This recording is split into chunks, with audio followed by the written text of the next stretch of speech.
In the latest pod news, the, quote, screwy and seemingly scammy state of the Apple podcast charts is the subject of much of the latest issue of HotPod. Meanwhile, an Apple website claims that Apple is aware, but offers little proof.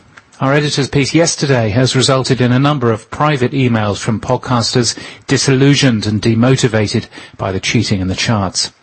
The Australian Podcast Awards ceremony will be back in Sydney next year on Saturday, the 18th of May. They've announced the categories and entries open on November the 1st. Canadian true crime podcast Dark Poutine is now part of Chorus-owned Curiouscast. Dark Poutine claims it's approaching 1 million downloads in less than a year. The network also signed Nighttime last month. Audacity 2.3.0 is out. There are a bunch of new features. Spanish-language podcast host iVoox has launched iVoox Plus, a monetization platform. Nominations for the DiscoverPod Awards are open from now until October the 26th.